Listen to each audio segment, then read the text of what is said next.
passive income, the holy grail, the golden ticket, the idea that you can sit back, do absolutely nothing, and watch money pour into your bank account like some kind of financial miracle. It quite literally does not get more appealing than that. And that is precisely why it is one of the most aggressively marketed pieces of bullshit in the entire personal finance space. Video after video, ad after ad, the pitch is always the same. Millionaires have 7 different streams of income, so you should too? Simple, aspirational, and for the most part, deeply misleading. Here is my honest, unfiltered take. Passive income, in the true sense of the phrase, does not exist. Not really. There are absolutely ways to make money that deviate from the standard 9-to-5 grind, where time and pay have a perfectly linear relationship. I am not denying that. The vast majority of so-called passive income strategies being sold to you online, and especially here on YouTube, at best wildly misrepresented and at worst outright fabricated to prey on people who are financially desperate and emotionally vulnerable enough to believe them. Some of these strategies have genuine merit. I will give them that. But the ones that sound like a goldmine where you do zero work, you are far more likely to lose money when you factor in the fees, registration costs, and courses you have to pay just to get started. So let me break down exactly why passive income is not what it is cracked up to be, and why you keep hearing about it anyway. Let's start with what passive income actually means, because the definition itself is already doing a lot of heavy lifting. The idea is that it is an income stream that is self-sustaining. You set it up once, step away, and it hums along without you, leaving you free to lie by the pool or play video games or pursue your true calling of watching television in bed.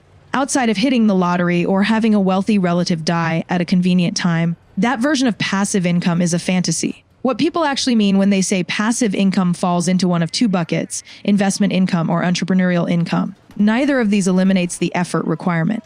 They just change the relationship between your effort and your reward. The reason anything that promises high reward with zero effort is almost always a gimmick is not complicated. If effortless money were genuinely achievable at scale, everyone would already be doing it and the opportunity would be gone. Let's take investment income first, because this is where the argument sounds most legitimate. And in some ways, it actually is.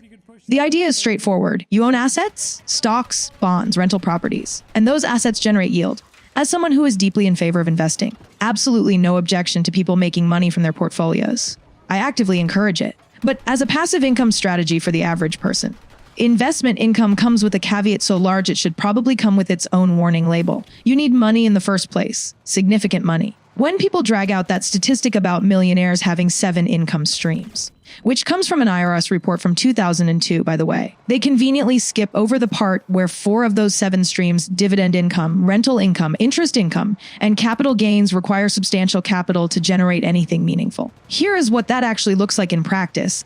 If you want to reliably earn a 7% annual return and use it to replace the average American personal income of $42,000 a year, you need to accumulate $600,000 in net savings first. $600,000. That is not a starting point. That is a finish line for most people. Calling that accessible passive income is not just misleading. It is, frankly, a little insulting. And of course, because there is always someone ready to sell you the shortcut, there are strategies out there that promise you can get that passive investment income without the upfront capital or the effort. Trading bots that will take whatever you have and grow it faster than the market using some magical proprietary algorithm. Courses that will teach you how to build a real estate empire by putting 5% down on multiple properties at 19 years old. Let me be blunt about both of these. They are dog water. The real estate pitch, in particular, drives me absolutely insane because while real estate is a legitimately solid long-term investment category, the way it gets packaged and sold to people with thin margins and no cash buffer is genuinely irresponsible. A rental property is not passive. It is a business, and businesses have unexpected costs. A broken water heater, a roof with a tree growing through it, which is not hypothetical. I helped cut one out of my parents' roof. If you do not have a cash cushion to absorb those hits, one bad month can sink the whole operation. As for trading bots, they do not work. I do not care which YouTuber told you they made 20% last month. Is survivorship bias dressed up as a strategy? You would get comparable odds at a roulette wheel and at least get a free drink. Now let's talk about the entrepreneurial income side of passive income, which is where things get even more philosophically absurd. Going back to those 7 millionaire income streams, once you strip out earned income, you are left with royalties, licensing, and business profits. The idea that entrepreneurial income is passive should, if you think about it for more than 30 seconds, make you laugh out loud. A New York Enterprise report found that the average small business owner works twice as many hours as their employees, with 25% logging at least 60 hours a week. 60 hours. That is not passive. That is not even close to passive. That is a second job wearing a business suit. So the dream of quitting your 9 to 5 to pursue a self-sustaining business venture that frees up your schedule is, for most people, pure fiction. But here is where the online economy has gotten creative, and I use that word with maximum sarcasm. There's a whole ecosystem of allegedly effortless businesses being sold to you. Drop shipping stores, placement strategies, digital products, content creation, the ever-charming multi-level pyramid structures that promise you financial freedom if you can convince 3 other people to pay the same $2,000 you just handed over. Someone who makes money on YouTube, I will be honest enough to admit that some of these have merit. Digital products, for instance. The logic is real. You create something of value, put it on the internet, and keep making money from it over time without the operational overhead of a traditional business. That part is true. But the part they leave out is the enormous amount of effort it takes to get to that point, to build the audience, to create the product, to earn the trust of strangers on the internet who have seen this exact pitch 10,000 times already. Take dropshipping as the case study it deserves to be. The pitch is genuinely appealing. You build an online storefront. A third party manufactures and ships the products. You collect a markup without touching a single piece of inventory. A basic setup can be done in a few hours for under $500. Sometimes significantly less if you use platforms like Amazon or Teespring. No cash register, no warehouse, no logistics. Sounds like a motherlode. Here is the catch. Because it is so easy to set up, approximately everyone and their cousin is already doing it.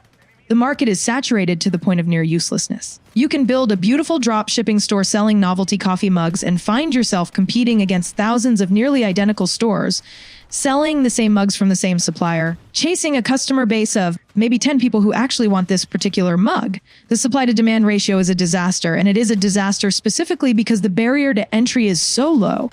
And this is the part that keeps the machine running. Occasionally, someone does make money with these strategies.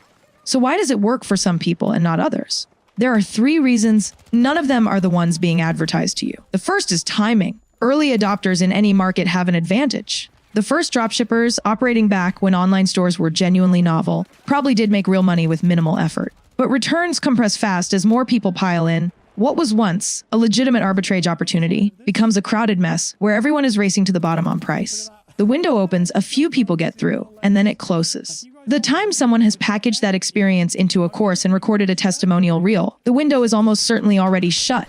The second reason is luck. And I say this as someone who has benefited from it on YouTube. There are over 720,000 hours of content uploaded to YouTube every single day. Nearly 90% of it will never crack 1,000 views. The people who break through are the people with a combination of skilled group, early adopters, and highly fortunate people. You cannot buy luck, and you definitely cannot buy it from a course. The third reason is effort. The one thing all of these passive income pitches are specifically designed to make you forget about. Nearly 90% of e-commerce stores fail within the first 4 months. The ones that survive are typically the ones where someone is working constantly, customizing products, negotiating with suppliers, marketing aggressively, iterating on what is not working. That is not passive. That is a full-time job that pays on a delay. And YouTube itself, I will own this completely, is not passive, not even a little bit. Between researching topics, writing scripts, filming, and editing, it is a second job. But pretending there is anything passive about it would be a lie, and I would rather be honest with you than comfortable. So why does the passive income myth keep getting pushed so hard? The answer is almost satisfyingly cynical, because selling passive income strategies is itself one of the most successful passive income strategies in existence. Think about it. The reason a video titled something like 9 passive income ideas, I make $27,000 a week becomes one of the most watched finance videos on YouTube is not because the strategy works. It is because there is nothing more financially seductive than the idea of making money without trying. And the person running ads about how drop shipping made them rich is not getting rich from drop shipping. They are getting rich from charging you a sign-up fee for the course that teaches you to do the drop shipping. The course is the product. You are the customer. By the time you realize the actual hourly rate you are earning from the strategy is lower than what you would make driving for a rideshare service, they have already moved on to the next cohort.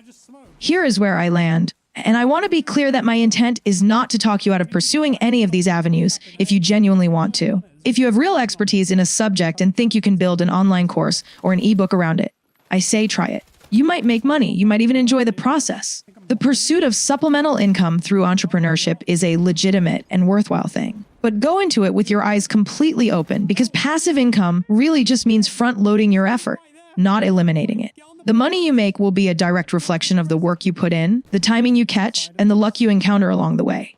Most strategies require continued effort to sustain whatever income they generate, and the ones that do not will eventually dry up on their own.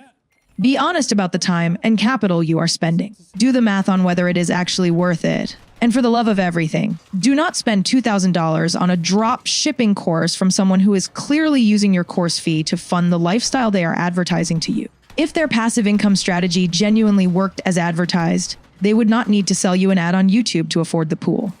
And that is all I have for today. Be smart.